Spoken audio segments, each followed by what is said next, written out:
नमस्कार विद्यार्थी मित्रांनो, परत एकदा स्वागत तुमच्या आवडत्या bankers view powered by IBC institute चॅनलवर. आणि आज तुमच्यासाठी परत एकदा आमच्या नवीन स्टुडंटसोबत इथे आहोत. आणि नवीन स्टुडंट जो आहे जो ह्या आधी 4 महिन्यापूर्वी आमच्याकडे होता, म्हणजे आहे, अजूनही आहे, कारण की आम्ही लाईफटाईम सपोर्ट करतो विद्यार्थ्यांना.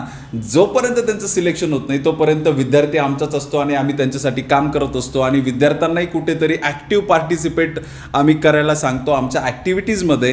त्याच पद्धतीने रोशन रोकडे, रोशन रोकडे हा विद्यार्थी गेल्या 4 महिन्यापासून माझ्याकडे आहे आणि तो आज तुमच्यासमोर आपल्यासोबत म्हणजे माझ्यासोबत एक्झाम्पल सोडवण्याला मदत करणार आहे. सो रोशन हा भगूरपासून पुढे एक गाव आहे नाणेगाव, तिथनं येतो, ग्रामीण भागातनं हा विद्यार्थी आहे. सो याने बेसिक एज्युकेशन ज्याचं काही होतं ते बेसिक एज्युकेशन त्याच्या प्रायमरी स्कूलमध्ये खूप साध्या पद्धतीने केलेलं आहे. पण जेव्हापासून तो इथे आला आहे त्याच्यामध्ये जी इम्प्रूव्हमेंट आम्हाला दिसली आहे त्या इम्प्रूव्हमेंटमुळे आज तो इथे तुमच्यासमोर स्क्रीनवर आहे. सो काल ज्या पद्धतीने आम्ही एक व्हिडिओ बनवला होता त्या व्हिडिओमध्ये ज्या काही कन्सेप्ट आम्ही तुमच्याकडनं क्लिअर करून घेतल्या होत्या त्याच पद्धतीच्या कन्सेप्ट आजही नवीन क्वेश्चनसोबत नवीन स्टुडंटसोबत आपण करत आहोत. सो मी आता माईक रोशनकडे देतो आणि त्याला क्वेश्चन वाचायला सांगतो आणि रिअल टाईममध्ये तो क्वेश्चन मी इथे सोडवणार आहे. आणि तो क्वेश्चन सोडवल्यानंतर आपण रोशनशी बोलूया की त्याला काय गोष्टी क्लिअर झाल्या आहेत, काय अडचणी आहेत त्याच अडचणी होऊ शकतात, तुमच्याही असतील तर त्या नक्की क्लिअर होतील. आणि मी आता रोशनकडे माईक देतोय. रोशन, क्वेश्चन तू वाचायचा आहे, मी त्याचं सोल्युशन इथे पॅरलली करणार आहे. Roshan. A boat can cover 224 km in still water in 16 hours. The ratio of speed of the steam and the speed of the boat in the still water is 2:7. Okay. It covers a certain distance in downstream and half of the distance in upstream in total of 38 hours. What is the total distance covered by the boat? Okay, so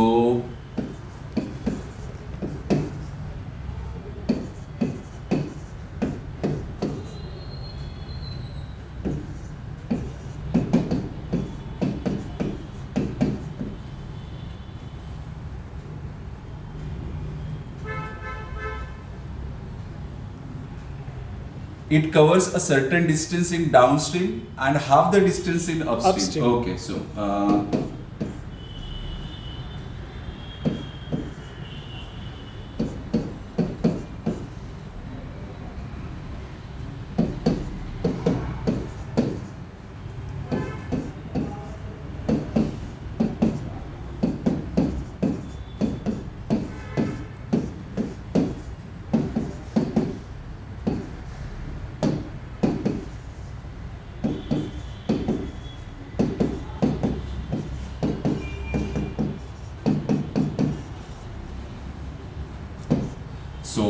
ह्या प्रश्नाचं उत्तर आलं मित्रांनो. ह्या प्रश्नाचं उत्तर असणार आहे 540. तर मी रोशनला विचारतो, रोशन तुला ह्या क्वेश्चनमध्ये ज्यावेळेस मी हा क्वेश्चन सोडवलाय त्या क्वेश्चनमध्ये काय काय अडचणी आल्यात किंवा तुला अशा काही गोष्टी आहेत की ज्या नाही कळाल्यात. असं होऊ शकतं की त्या अडचणी आपल्या ऑनलाईन जे विद्यार्थी बघतायत त्यांच्याही असतील, तर तू मला ते प्रश्न विचार, म्हणजे मी त्या पद्धतीने त्यांची उत्तरं देतो आणि आपल्या ऑनलाईन बघणाऱ्या विद्यार्थ्यांचं सुद्धा त्यामध्ये जे काही डाऊट्स आहेत ते क्लिअर होणार आहेत. रोशन, काय अडतंय तुला, म्हणजे कळालंय मी काय केलंय नक्की? हो, समजतंय सर. सर हे 2:7 रेशो आहे, तर तो एक्सप्लेन करा ना. 2:7 जो रेशो आहे तो कसला दिलाय? स्पीड ऑफ द स्ट्रीम म्हणजे काय? पाण्याचा स्पीड. आणि ह्या आधी जर तुम्ही माझे लेक्चर बघितले असतील मित्रांनो तर नक्कीच तुम्हाला हे माहित असेल की बोटचा स्पीड इन स्टील वॉटरला आपण एक्स म्हणतो. हा बोटचा स्पीड इन स्टील वॉटर असतो आणि त्यांनी सांगितलंय की तो 7 आहे. ओके. आणि वाय जो असतो, वाय म्हणजे पाण्याचा स्पीड, ओके, तो फक्त वाहणाऱ्या पाण्याचा स्पीड असतो आणि त्याच्याबद्दल त्यांनी सांगितलंय 2 आहे. म्हणजे अशा पद्धतीने त्यांनी रेशो, मी थोडा उलटा लिहिलाय, फरक नाही पडत. सो तो बोटचा स्पीड आणि पाण्याचा स्पीड असा 7:2 ह्या रेशोमध्ये दिलाय. पहिल्या सेंटेन्समध्ये त्यांनी जे सांगितलं होतं, अ बोट can cover 224 kilometre in steel water, म्हणजे शांत पाण्यामध्ये बोट 16 तासात 224 किलोमीटर जाते. म्हणजे याच्याने मला शांत पाण्यातला बोटचा स्पीड मिळणार आहे आणि बोटचा स्पीड मिळाला म्हणजे मला कोण मिळालाय? एक्स मिळालाय. मग मी ते शोधण्यासाठी डिस्टन्स अपॉन टाइम हा फॉर्म्युला आपण युज केलाय Roshan. So distance upon time केल्यानंतर मला काय मिळणार होतं, स्पीड मिळणार होतं. आणि तो स्पीड कसला आहे, बोटचा इन स्टील वॉटरचा आहे. मी त्याला कनेक्ट केलं 7शी, म्हणून मी इथं लिहिताना 7 म्हणजे 14 लिहिलंय. तर 1 म्हणजे 2 आहे आणि 1 म्हणजे 2. तर मला हा 2 म्हणजे शोधायचा होता. म्हणजे मला पाण्याचाही स्पीड मिळाला असता. म्हणजे मला काय काय मिळालंय, मला बोटचा स्पीड इन स्टील वॉटर मिळालाय, ऍज वेल एज मला पाण्याचाही स्पीड मिळालाय. पाण्याचा स्पीड 2 म्हणजे किती, तर ते आपण शोधलं 4. ज्यावेळेस आपण अपस्ट्रीम मध्ये असतो त्यावेळेस दोघीही स्पीडची काय करावी लागते, मायनस करावी लागते, म्हणजे ती 10 येते.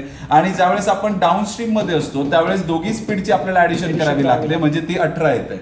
आणि जशा पद्धतीने त्यांनी प्रश्न सांगितलाय, इट कव्हर्स म्हणजे एक व्यक्ती जो, इट म्हणजे ती बोट आहे, ती it covers a certain distance downstream, म्हणजे पर्टिक्युलर डिस्टन्स डाऊनस्ट्रीम मध्ये तो जातोय आणि अपस्ट्रीम मध्ये येतोय, पण अपस्ट्रीम मध्ये येताना अर्धच डिस्टन्स ट्रॅव्हल करतोय.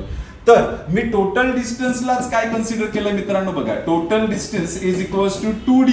म्हणजे काय, 2d म्हणजे मी d कन्सिडर करणार होतो, x कन्सिडर काहीतरी तर कन्सिडर करणार होतो, पण ह्या कंडिशन मध्ये मी ते 2d जाणीवपूर्वक केलेलं आहे. तर 2d जाणीवपूर्वक करण्यामागचं कारण हे की जाताना तो 2d आहे, तर येताना हाफच होता ना. हो. मी जर इथे फक्त डी लिहिलं असतं तर इथे हाफ डी लिहावं लागलं असतं. जे इक्वेशन आहे ते कॉम्प्लिकेटेड दिसायला झालं असतं. कॉम्प्लिकेटेड नाहीये, पण ते दिसायला का होईना कॉम्प्लिकेटेड झालं असतं. म्हणून मी हा 2d आणि याला डी कन्सिडर केलं, कारण की येताना ज्यावेळेस तो डाऊनस्ट्रीम अपस्ट्रीम मध्ये होता त्यावेळेस तो फक्त हाफच डिस्टन्स ट्रॅव्हल करतोय. डाऊनस्ट्रीम मध्ये जेवढं डिस्टन्स केलं त्याच्या हाफ, म्हणून याला 2d आणि डी कन्सिडर केलं. आणि प्रश्नानुसार मी पुढे जात गेलो की हे त्याने डाऊनस्ट्रीम मध्ये केलंय, हे त्याने अपस्ट्रीम मध्ये केलंय, आणि एकूण वेळ किती लागलाय, 38 आवर्स एवढा एकूण वेळ लागलाय.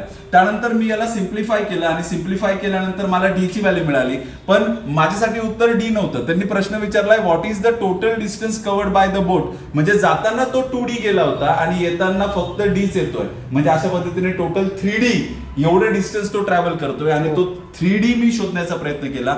डी मिळाला होता 180, 3d म्हणजे 3 ने गुणलं, त्यानंतर मला उत्तर मिळालं डायरेक्टली 540. अशा पद्धतीने ह्या प्रश्नाचं उत्तर मिळालंय. रोशन, तुला कळालंय? हो, कळालंय सर. ओके सर, काही अडचण असेल तर तू विचारू शकतो. Sir, it covers a certain distance, तर त्याच्यामध्ये म्हणजे तुम्हाला कसं समजलं की ते हाफ हाफ गेले? ते हाफ हाफ नाही गेलेत, म्हणजे मुळातच त्यांनी सांगताना काय सांगितलं की एक पर्टिक्युलर डिस्टन्स होतं, ते डिस्टन्स त्याने डाऊनस्ट्रीम मध्ये ट्रॅव्हल केलं, पण येताना त्या डिस्टन्सचं अर्धच केलंय.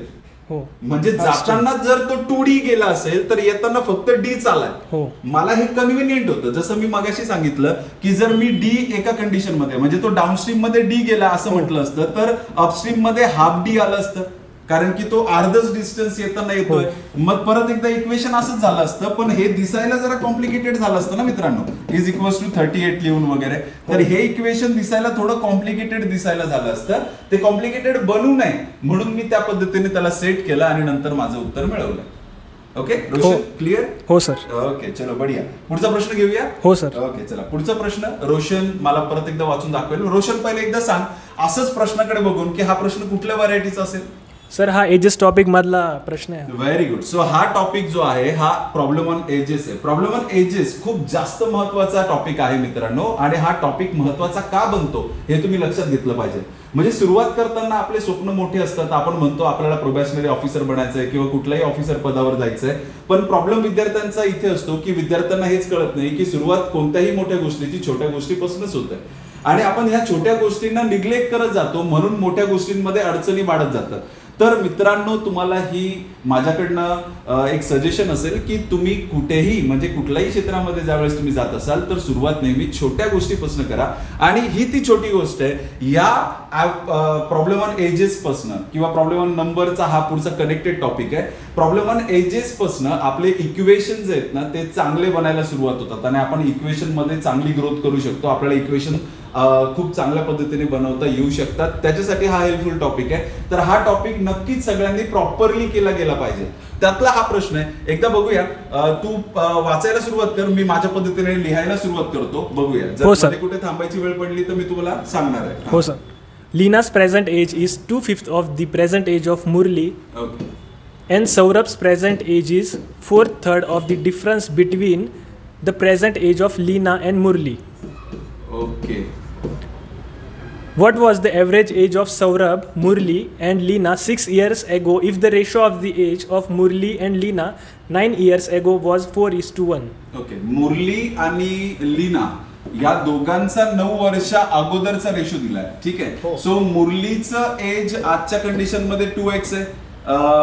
त्यानंतर सॉरी, लीनाचं एज 2x आहे, मुरलीचं किती आहे 5x आहे. आणि त्यांचं 9 वर्षापूर्वीचा रेशो दिलाय तो 4:1 दिलाय. आपल्याला याला सॉल्व्ह करायचं आहे. हा 2x होणार आहे, 4×5 20 होणार आहे, 20 मधनं 2 जाणार आहेत तर किती उरणार आहे 18x असं काहीतरी उरणार आहे. त्यानंतर पुढे बोलायला गेलं तर हा इथला नंबर सारखा असेल तर यांच्यामधल्या डिफरन्सला गुणायचं असतं. ओके, हा इथला नंबर सारखाच दिसतोय, त्यांचे साईन पण सारखे आहेत. हा 9 गुणिले 4 आणि एकातला गॅप 3, 9 चोक 36 होतात, म्हणजे 18 दुणे 36. मला x ची व्हॅल्यू मिळून गेली. आणि ही x ची व्हॅल्यू आपल्याला कशासाठी वापरायची आहे, मला इथे व्हॅल्यूज पुट करायचे आहेत मित्रांनो. बघा, अजून एक गोष्ट की आपल्याला तिघांचंही कनेक्शन शोधता येणार आहे. कशा पद्धतीने मी तुम्हाला दाखवतो की या दोघांमध्ये गॅप कितीचा आहे 3चा, आणि हा गॅप 3 इथे म्हणून ठेवलाय.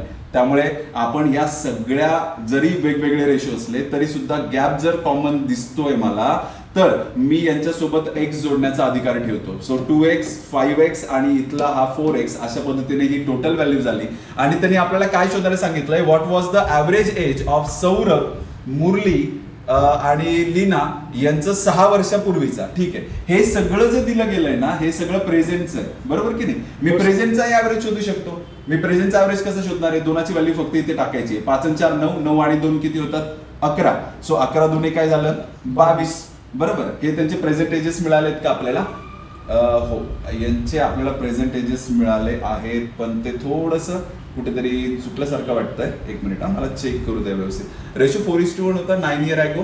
मुरली आणि लीनाचा सो मुरली आणि लीनाचं रिलेशन त्यांनी सांगितलंय 2/5. ओके, हे पण क्लिअर आहे आपल्यासाठी. आणि 9 वर्षा अगोदर त्यांच्या वयाचं हे दिलेलं होतं. ठीक आहे, एक minute. What is the average age of the, यांचा ऍव्हरेज एज विचारताय ते लोक. ओके, सो काहीतरी इथे थोडंसं गडबड वाटतंय मित्रांनो, तर मी एकदा चेक करतो. हा 2x आणि हे 9 वर्ष अगोदर रेशो त्यांनी दिलाय मुरली आणि लीनाचा. हा मुरली आणि लीनाचा, हो मित्रांनो बघा, थोडंसं दुर्लक्ष म्हणजे तुमच्या प्रश्नामध्ये चुकी होणार. आता इथे आपण लीना आणि मुरली घेतलं होतं, पण इथे मुरली आणि लीना दिलाय, तर मुरलीला वरती लिहिणं गरजेचं होतं. म्हणजे 5x वरती येणार होता, 2x इकडे येणार होता, दोघांमधनं 9 मायनस होणार होतं, आणि नंतर ते 4:1 येणार होतं. म्हणजे काय, एवढी छोटी चुकी सुद्धा आपल्याला किती महागात पडू शकते, कारण की प्रश्नाचं उत्तर बदलत चाललं होतं. तिघांची टोटल आपली 22 काहीतरी येत होती, काहीतरी गडबड होत होती. सो इथे ती गडबड आपल्याला सापडलेली. इथे 5x आणि इथे 4x म्हणजे आपण मल्टिप्लाय करतोय. हे लिनियर इक्वेशन मध्ये मांडायचं असतं. मी तुम्हाला लिनियर इक्वेशन मध्ये मांडून दाखवतो. जे विद्यार्थी खूपच नवीन आहेत त्यांना ही मदत होईल. 4 दुने 8x आणि 9 चोक 36. मग हा 5x तिकडे जाणार आहे, तर 5x तिकडे गेल्यानंतर किती उरणार आहे फक्त 3x. आणि हा 36 इकडे येताना प्लस होणार आहे. 36 मधनं 9 गेले किती उरतात, 36 मधनं 9 गेले 25 उरतात, 27 उरतात. सो 3 9 27. x ची व्हॅल्यू काय मिळाली आपल्याला 9 मिळाली. आता ती 9 व्हॅल्यू इथे टाकायची आहे. 5 आणि 4 9, 9 आणि 2 11, 11 गुणिले 9 म्हणजे 99 ही त्यांची आजची टोटल असेल. आणि आजच्या टोटलला जर मी 3ने भागलं तर मला त्यांची आजची ऍव्हरेज मिळेल. Okay, so sum divide by number of observation is equals to average. पण हा ऍव्हरेज कधीचा आहे, आजचा आहे. पण त्यांनी प्रश्न कधीसाठी विचारला होता, 6 इयर अगो साठी, म्हणजे 6 वर्षापूर्वी. तर 6 त्यांच्या ऍव्हरेज मधनं मायनस केला तर त्यावेळेसचा ऍव्हरेज मिळणार आहे. आणि तो किती मिळणार आहे आपल्याला 27. आपल्या प्रश्नाचं उत्तर असणार आहे ऑप्शन नंबर सी 27. तर मी परत एकदा रोशनला विचारतो की तुला नक्की कळालं का, किंवा रोशन तुला हे आयडेंटिफाय झालं होतं मी इथे चुकीचं लिहित होतो. नाही सर. ओके, अशीच गडबड, कारण डेटा सेम होता. म्हणजे डेटा सेम होता. आपण काय करतो, रिस्पेक्टिव्हली बघायचा प्रयत्न करतो, पण खाली कुठेतरी IBPS वाल्याने नवीन आता तुम्हाला कुठेतरी डिफिकल्टी लेवल वाढवण्यासाठी म्हणून म्हणा, किंवा तुमचं स्मार्टनेस चेक करण्यासाठी म्हणा, तुम्हाला हे सिक्वेन्स चेंज करून, आणि आपण आपल्या सोडवण्याच्याच पूर्ण याच्यात ट्रॅकमध्ये असतो, तिथे कुठेतरी अशा चुका होऊ शकतात. तर ह्या चुका टाळण्याचा प्रयत्न करायचा आहे. रोशन, यामध्ये काय अजून वेगळं अडलं किंवा नाही कळलं अशातला भाग आहे? नाही सर, समजलंय. मुळातच प्रश्न सोपा होता. आणि अपेक्षा आहे की ज्या पद्धतीने रोशनला कुठेही अडचण आली नाही, तुम्हालाही कुठे अडचण नसेल. जर तुम्हाला कुठे अडचण आली असेल तर नक्की कमेंट सेक्शन मध्ये मेन्शन करा. मी त्या कमेंटला नक्की उत्तर देईन आणि तुमच्या प्रश्नांचं पण निरसन तिथे होणार आहे. चला प्रश्न 3 कडे वळूया. प्रश्न 3 काय सांगतायत रोशन, तू आयडेंटिफाय करू शकतो हा कुठला टॉपिक आहे? सर ते ट्रायंगलशी रिलेटेड. ओके, सो हा मेन्सुरेशनशी रिलेटेड कुठेतरी टॉपिक आहे. मेन्सुरेशन टॉपिकमध्ये रेक्टँगल्स येतात, त्या व्यतिरिक्त सर्कल्स येतात, असे वेगवेगळे भाग आहेत. मेन्सुरेशन म्हणायला गेलं तर खूप मोठा टॉपिक आहे मित्रांनो. मेन्सुरेशनमध्ये खूप वेगवेगळ्या कन्सेप्ट येतात, त्यापैकी सध्या तरी मला रेक्टँगल दिसलंय, सर्कल दिसलंय. बाकी बघूया आपण प्रश्न वाचताना की आपल्याला नक्की काय काय अजून दिसतंय आणि आपल्याला काय चॅलेंजेस फेस करावे लागतात. रोशन? हो sir. The length and breadth of a rectangle are 8 cm and 3 cm more than the radius of a circle respectively, and the ratio of length and breadth of the rectangle is 3:2. Then the circumference of the circle will be equal to. Okay,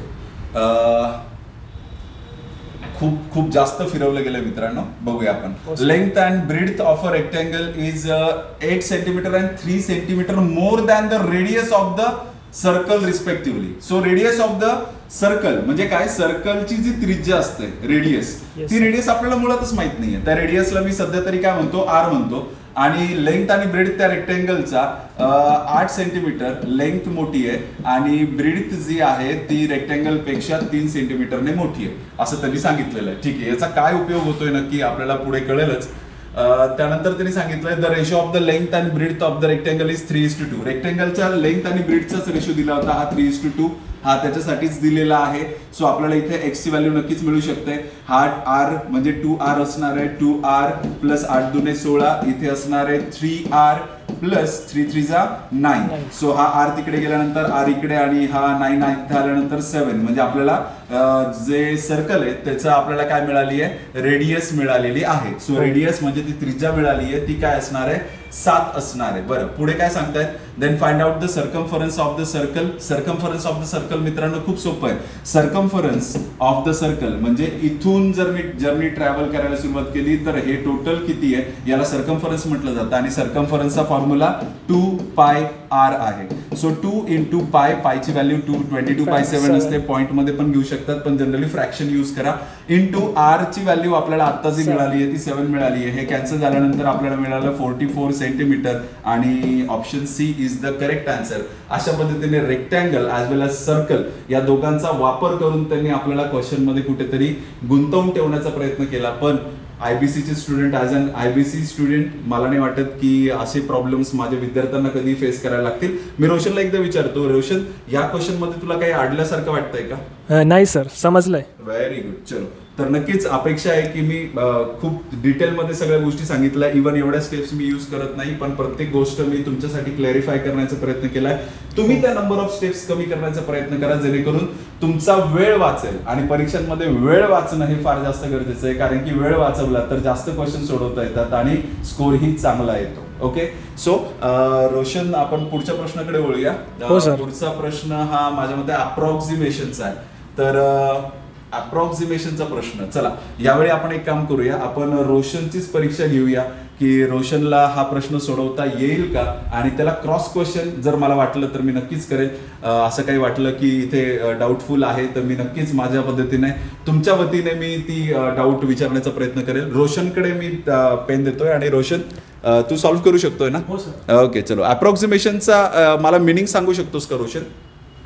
approximation म्हणजे close to answer. Okay, close to the answer किंवा close to the given question. आपल्याला approximate value कुठेतरी consider करावी लागते. हो sir. आणि आपण त्या पद्धतीने त्याला कन्सिडर करतो. तर अप्रॉक्सिमेशनचे काही रूल्स आहेत का रोशन? रूल्स म्हणजे पॉईंटच्या नंतर जर 50च्या आतमध्ये नंबर आहे तर आपण म्हणजे नेक्स्ट नंबर कन्सिडर नाही करायचा. पण जर पॉईंट नंतर 50च्या पुढे जातोय तर नेक्स्ट नंबर कन्सिडर करायचा. 50 किंवा 5 म्हणूया आपण. पॉईंट नंतर 5 किंवा 5 पेक्षा मोठा नंबर असेल तर पुढचा नंबर कन्सिडर करावा लागतो किंवा केला तरी चालतो. आणि पॉईंट पेक्षा खालचा नंबर असेल म्हणजे पॉईंट नंतर जसं की ऑप्शन मध्ये हे बघा इथे पॉईंट नंतर 0 आहे म्हणजे तुम्ही 227 कन्सिडर केलं तरी चालणार आहे. रोशन ह्या ठिकाणी काय करणार आहे आपण? 247. Very good. का बरं? कारण की पॉईंट नंतर म्हणजे मोठी व्हॅल्यू 5 पेक्षा मोठी व्हॅल्यू होती. त्यावेळी आपण काय करणार आहे? पुढचा नंबर कन्सिडर केला तरी चालणार आहे. पण करायचा की नाही करायचा हे सगळं क्वेश्चनवर डिपेंड असतं. क्वेश्चन मध्ये आपल्याला त्या गोष्टीची काय गरज वाटते त्यानुसार आपण ते चेंजेस करतो. यालाच अप्रॉक्सिमेशन म्हटलं जातं. तर मी रोशनला सांगतोय की हा प्रश्न तू सोडून दाखवावा. रोशन? हो सर. सर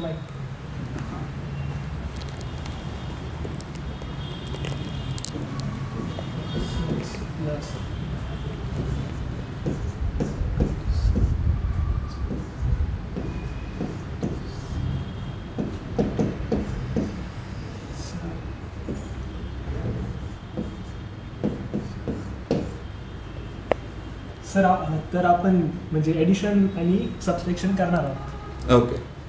तू ते वेगळं करणार आहेस की IBC मेथड वापरतोस? IBC मेथड वापरणार. Very good. At a time याच्याने वेळ वाचतो मित्रांनो, आणि खूप सारा वेळ वाचवता येतो ॲट अ टाइम कॅल्क्युलेशन्स केल्याने. आपण पेन बदलूया जेणेकरून विद्यार्थ्यांना व्यवस्थित कळेल. हां चालेल, करू.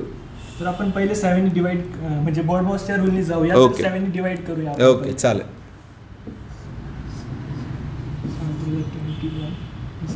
35. तर पुढची व्हॅल्यू छोटी आहे त्याच्यामुळे आपण ती कन्सिडर. ओके, कशाच्या छोटी आहे ती? ती म्हणजे 5 पेक्षा छोटी आहे, त्यामुळे तो नंबर आपण 35च घ्यायचं ठरवलं. खरं तर ह्या प्रश्नाचं उत्तर पॉईंटमध्ये येतंय मित्रांनो, पण रोशनने इथे ठरवलंय की याला 35च म्हणायचं, कारण की पॉईंट नंतर 0.4 समथिंग काहीतरी येणार होतं जो 5पेक्षा छोटा आहे. तर रोशनने ठरवलं की आन्सर फक्त 35 ठेवावं. ठीक आहे, हरकत नाही. त्यानंतरची स्टेप काय असेल रोशन? तर आपण ॲडिशन आणि सबट्रॅक्शन म्हणजे सायमल्टेनियसली ॲट अ टाइम करणार आहे. ओके चालेल. हां. 6 and 7 that is 13 minus 5 तर 8 आणि 8 minus 4 तो 4 आलाय. ओके चालेल. म्हणजे आपण ॲट अ टाइम हे कॅल्क्युलेशन्स करतोय. मुलांना जनरली कसं करावं लागतं? मुलांना म्हणजे साईडला एक एक करून तुम्ही लिहिणार आणि त्यानंतर ते साईडला, त्याच्यामुळे त्यांचा टाइम खूप वेस्ट होतो. एक्झाम मध्ये म्हणजे प्रश्न सुटून जातो. ओके चालेल. 4 plus 2 6 6 plus 3 9 minus 6 minus 3 minus sign आहे. 6 minus 3 is 3 and 3 minus 3 is 0. अशा पद्धतीने 0 आलाय. ओके. नेक्स्ट इकडे आपण 1 plus 2 that is 3 आणि पुढे 3 थर्ड प्लेस नाहीच आहे म्हणून डायरेक्टली 3 येणार. ओके. सो आपल्याला x is equals to 304 मिळालंय. तर इथे कुठेही 304 दिसत नाही रोशन, काय करायचं? सर पण हे अप्रॉक्सिमेशन असल्यामुळे आपण जवळचा आन्सर आहे ना, आन्सर म्हणून टिक करूया. सो क्लोजेस्ट आन्सरला आपल्याला टिक करावं लागतं. तर 304 चा क्लोजेस्ट इथे तरी मला दिसतोय 301 उत्तर. तर आन्सर 301 असणार. Very good, very good. चला, खूप छान रोशन. नक्कीच I am proud of you actually की तू खूप छान पद्धतीने केलं, आणि ज्याही टेक्निक्स आपण इथे शिकलोय IBC मध्ये ज्या टेक्निक शिकवल्या गेल्या त्या टेक्निक तू यूज करतोय याचा खूप जास्त आनंद आहे. आणि ह्याच टेक्निक भविष्यात तुला पुढे घेऊन जातील, एक्झाम क्रॅक करण्यासाठी मदत करतील. 100% तुझं कुठे ना कुठे सिलेक्शन होणार आहे. आणि आपल्या यूट्यूबर्स फ्रेंडला सुद्धा जे यूट्यूबमध्ये आता तुम्हाला बघतायत, तर रोशन नक्कीच काही वर्षांमध्ये किंवा काही दिवसांमध्ये तुझं सिलेक्शन कुठेतरी झालेलं ते बघतीलच. ओके, जर ते अपडेट असतील नोटिफिकेशनवर तर ते लवकर जरा त्यांना कळेल, पण कुठे ना कुठे तुम्हाला ते दिसणारच की रोशन रोकडे नाणेगावचा विद्यार्थी, एका ग्रामीण भागातला विद्यार्थी, पुढे जाऊन गव्हर्नमेंट सेक्टरमध्ये जॉब मिळवेलच. आणि याची गॅरंटी IBC इन्स्टिट्यूटकडनं मी देतो, आणि रोशनकडनंही आपण ती गॅरंटी घेणारच आहे की तो त्या पद्धतीने खरंच अभ्यास करेल. कारण की शेवटी यश कोणावर असतं? यश शिक्षकावर नाही, मार्गदर्शक असतो. आम्ही एका प्रकारचे मार्गदर्शक आहे. जसं गुगल मॅप आहे, गुगल मॅपमध्ये आपण काय करतो? फक्त मॅप, आता तुम्हाला ते गुगल मॅप सांगणार आहे की तुमचा रस्ता बरोबर आहे, चुकणार आहे, डावीकडे वळा, उजवीकडे वळा, पण वळायचं कोणाला आहे? चालायचं कोणाला आहे? ते त्या ड्रायव्हरला चालायचं असतं. तर जर ड्रायव्हर ते चालणारच नसेल तर गुगल मॅपची चुकी असं म्हणून कुठेही चालत नाही. पण मला आत्मविश्वास आहे, माझ्या विद्यार्थ्यांबद्दल आत्मविश्वास आहे की माझे विद्यार्थी तेवढे तळमळीने अभ्यास करतात, आम्ही त्यांच्याकडनं करून घेतो, त्यांचाही तेवढंच सहकार्य आम्हाला असतं. त्यामुळे ते सिलेक्शन नक्कीच लवकर मिळेल. आणि रोशनही कुठेतरी काही दिवसांमध्ये गव्हर्नमेंट सेक्टरमध्ये कुठेतरी प्लेस झालेला आपल्याला दिसणार आहे. चला रोशन, पुढच्या प्रश्नाकडे वळूया. ओके. पुढचा प्रश्न परत एकदा अप्रॉक्सिमेशनचा आहे. रोशन, तू म्हणजे या गोष्टीसाठी मदत करू शकतोय?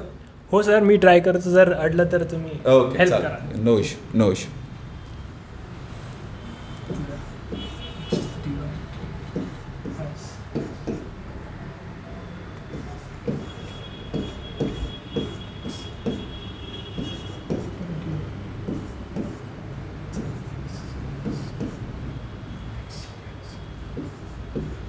ओके, हा x × x x² झाला आहे, बरोबर ना?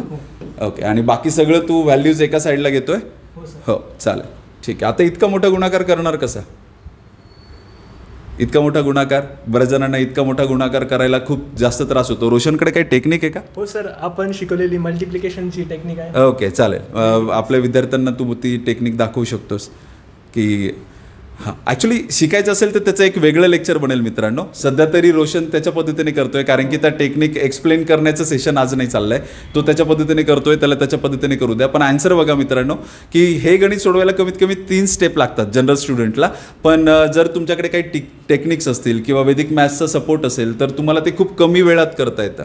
बघा, प्रश्नाचं उत्तरही मिळालं आहे, गुणाकारही झाला आहे, नंतरचं मल्टिप्लिकेशन पण चाललं आहे आणि उत्तर मिळालं आहे आपल्याला 7056. म्हणजे ह्या तिन्ही गोष्टींचा गुणाकार डायरेक्टली आपल्याला तिथे मिळाला आहे 7056. ओके, त्यानंतर पुढे आपल्याला रोशन इथे एक्सची व्हॅल्यू विचारली होती. क्वेश्चन मार्क ऐवजी काय, म्हणजे क्वेश्चन मार्क म्हणजे एक्स होता, पण इथे एक्स स्क्वेअर मिळाला आहे. काय करता येईल? सर तर आपल्याला याचा रूट शोधायचा आहे, तर आपण बघूया की 70. बरं, पण रूट का शोधायचं आहे आपल्याला? कारण इथे एक्स स्क्वेअर आहे ना सर. ओके, म्हणजे एक्स स्क्वेअरचा स्क्वेअर काढून टाकण्यासाठी समोरच्या बाजूचा रूट काढावा लागतो. समोरची बाजू माझ्यासाठी 7056 आहे, तर मी तिचा रूट काढणार आहे. पण 7056 इतका मोठा स्क्वेअर मी तर लर्न नाही केलाय, मग हा शोधतो कसं आपण?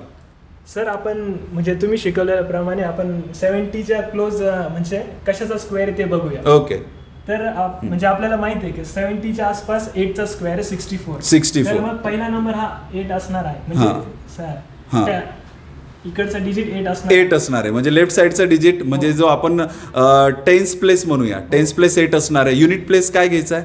आणि इथं 6 असल्यामुळे आपण हे म्हणजे बघू शकतो की 6 हा म्हणजे 4च्या स्क्वेअर मध्ये येणारा नंबर आहे. ओके, 4 4 जा 16. बरोबर. त्याच्यामुळे दुसरा नंबर 4 असणार आहे. Okay okay okay okay, very good Roshan. So ज्या शिकवल्या गेलेल्या मेथड्स स्ट्रॅटेजीज आहेत, रोशन व्यवस्थित पद्धतीने अभ्यास करतो. म्हणून तर मित्रांनो सांगितलं काय मी, की माझा स्टुडंट आहे म्हणजे 100% आम्ही त्याच्याकडे जितकं लक्ष देतोय, जितका तळमळीने आम्ही काम करतोय, तेवढ्याच तळमळीने आमचे स्टुडंटही काम करतात, शिकवलेल्या मेथड्स लक्षात ठेवतात, परत रिवाईज करत राहतात. आणि हाच फायदा असतो फिजिकल क्लासेसमध्ये येण्याचा. फिजिकल क्लासेसमध्ये आल्यानंतर विद्यार्थी आमच्या डोळ्यासमोर असतो, त्याची ग्रोथ आम्हाला दिसत असते आणि त्या ग्रोथसाठी काय अजून प्रयत्न करायचे हे आम्ही तिथे त्यांना सजेस्ट करत असतो आणि आम्ही स्वतःही काम करत असतो. तर अशा पद्धतीने सध्या तरी उत्तर मिळालंय आपल्याला 84. Very good Roshan, very good. चला, खूप छान वाटलं. आता पुढचा प्रश्न, मला क्वेश्चन वाचून कंटाळा आलाय किंवा काहीच न करता कंटाळा आलाय, तर पुढचा प्रश्न माझ्या मते मी सोडवावा असं मला वाटतं. चला, तर ह्या प्रश्नाकडे वळूया.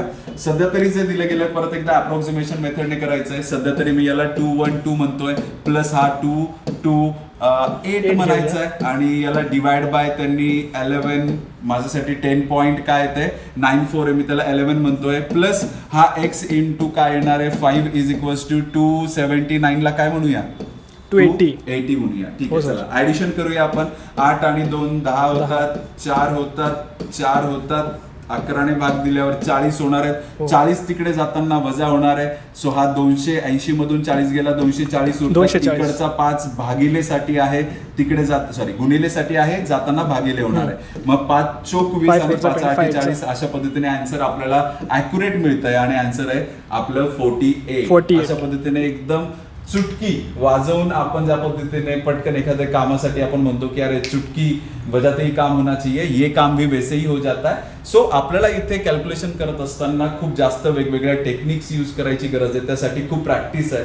IBC इन्स्टिट्यूटमध्ये तेवढी प्रॅक्टिस आम्ही नक्कीच विद्यार्थ्यांकडनं करून घेतो. अराउंड 1000 2000 3000 बऱ्याच बॅचेसला 3,000 पर्यंत एक्झाम्पल्स आम्ही इथे त्यांच्याकडनं सोडवून घेतो, जेणेकरून त्यांना एकदा त्या कॅल्क्युलेशनवर होल्ड आला की पुढच्या मॅथ्समध्ये अडचणी कमी होतात. अशा पद्धतीने आम्ही काम करतोय.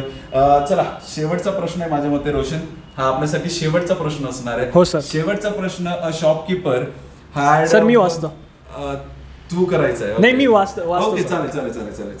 ओके सर, तर शेवटचा प्रश्न आपण घेऊया 8 number. A shopkeeper had 135 liters of vegetable oil costing ₹35.2 per liter mixed with certain amount of peanut oil which cost ₹55.2 per liter. If he gains 10% profit by selling the mixture at ₹46.2 per liter, then how many liters of peanut oil he mixed?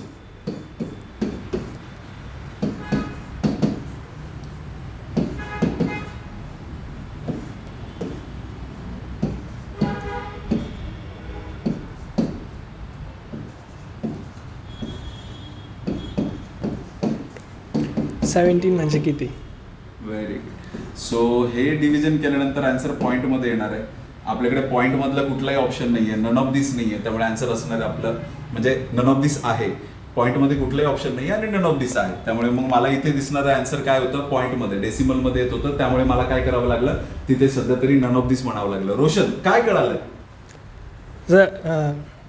समजले sir, पण याच्यामध्ये ह्या 2 figures कोणत्या घेतल्या ते explain करा. Okay, so सगळ्यात महत्वाचं काय की 35.2 जे काय दिलंय ते व्हेजिटेबल ऑइलचे आपली किंमत असणार आहे. ही काय आपल्यासाठी कॉस्ट प्राइस आहे. ओके, ही आपल्यासाठी व्हेजिटेबल ऑइलची कॉस्ट प्राइस असणार आहे.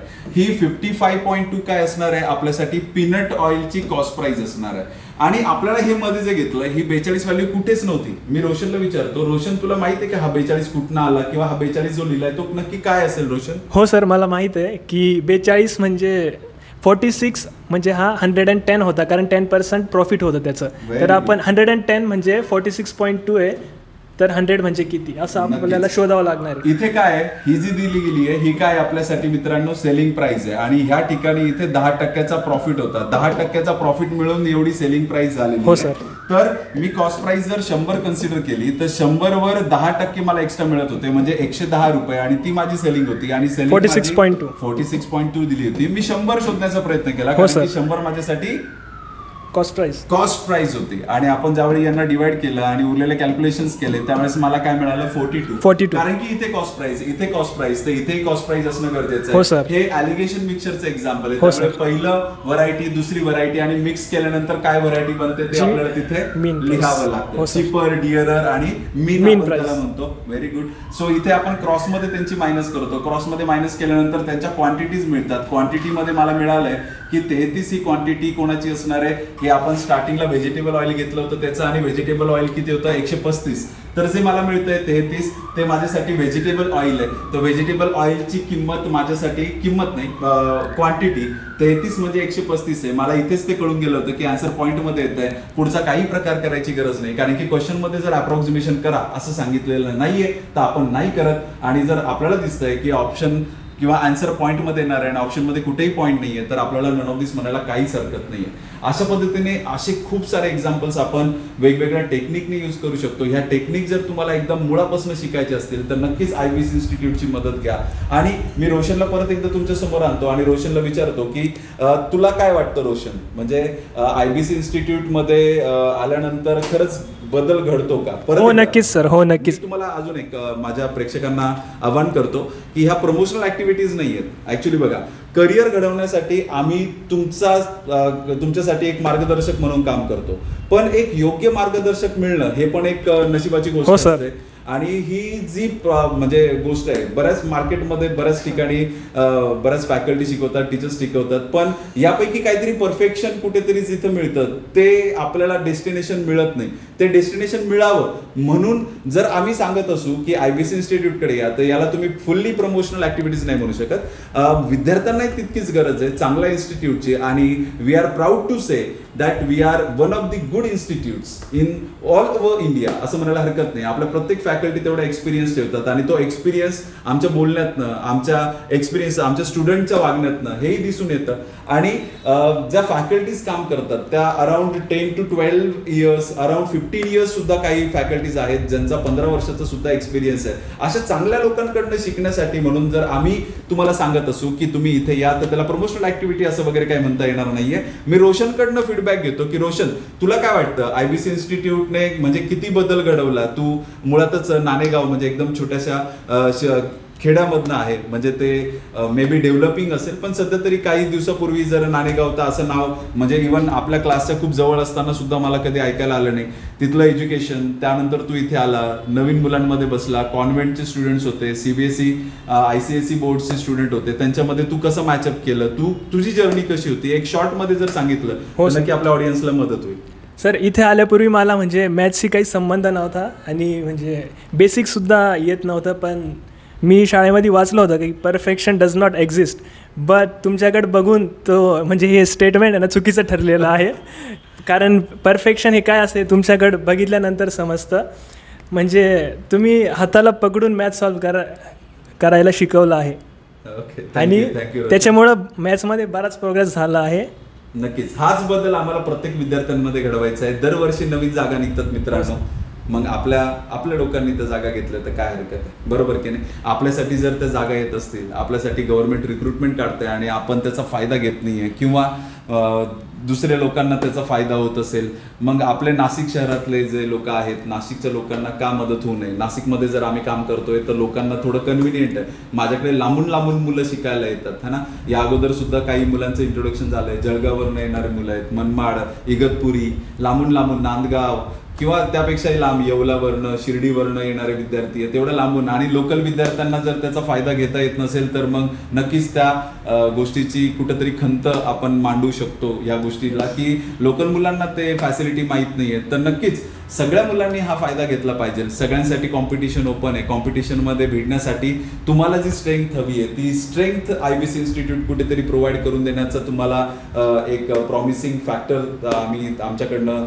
तुम्हाला प्रोव्हाइड करतोय, की आम्ही ते 100% तुम्हाला कुठेतरी सॅटिस्फाय व्हाल या पद्धतीने तुमच्याकडनं काम करून घेऊ. फक्त गरज आहे तुमच्या अटेन्शनची, आणि तुमचं अटेन्शन मिळवण्यासाठी म्हणून यूट्यूबचे असे व्हिडिओज आम्ही डे बाय डे तुमच्यासाठी लॉन्च करत आहोत, जेणेकरून विद्यार्थ्यांना हे तर अवेअर व्हावं की ज्या स्ट्रॅटेजीज ते यूज करतायत त्या आता आउटडेटेड झाल्यात. नवीन स्ट्रॅटेजी वापरा नक्कीच, जेणेकरून त्याचा उपयोग सगळ्या स्टुडंटला होईल. सो इथेच थांबतो. रोशन, तुला काही अजून सांगायचं आहे? नाही, मला हेच सांगायचं आहे की म्हणजे सर आहे ना ओरली सुद्धा सॉल्व्ह करू शकता, आणि म्हणजे एका लाईनमध्ये मॅथचा आन्सर काढणं हे सरांनाच माहिती आहे आणि त्यांनी शिकवलं पण आहे. ओरली पण शिकवलं आहे. दोन्ही टाईप्स त्यांनी शिकवलं आहे. माझ्या मतानुसार की नॉलेज हा असा एक पार्ट आहे जो आपण जितका जास्त वाटू तितका जास्त वाढणार आहे. त्यामुळे आम्ही आमच्याकडे कुठेही वेगळे सिक्रेट्स ठेवत नाही. बेसिकवर होल्ड असतो. कुठलाही फॉर्म्युला आम्ही विद्यार्थ्यांना पाठ करायला सांगत नाही. पूर्ण जे कॉन्सन्ट्रेशन असतं ते बेसिकवर असतं. या गोष्टीचा नक्की फायदा घ्या मित्रांनो. व्हिडिओ आवडला असेल तर लाईक करा, शेअर करा आणि चॅनलला सबस्क्राईब करायला विसरू नका. नोटिफिकेशन बारवर सुद्धा टिक करायला विसरू नका, कारण की जे रेग्युलर अपडेट्स येतात ते जर तुम्हाला टाइम टू टाइम नाही मिळाले तर आउटडेटेड व्हिडिओज बघूनही काही मजा येत नाही. सो जो लेटेस्ट मूवी लॉन्च होतोय, रिलीज होतोय, तो फर्स्ट डे फर्स्ट शो बघण्याची जी मजा असते ती मजा तुम्हाला घ्यायची असेल तर नक्कीच नोटिफिकेशन बारवर सुद्धा तुम्ही टिक करायला विसरू नये. चला भेटूया पुढच्या सेशनमध्ये. आज पुरतं एवढंच. Thank you very much. थँक्यू.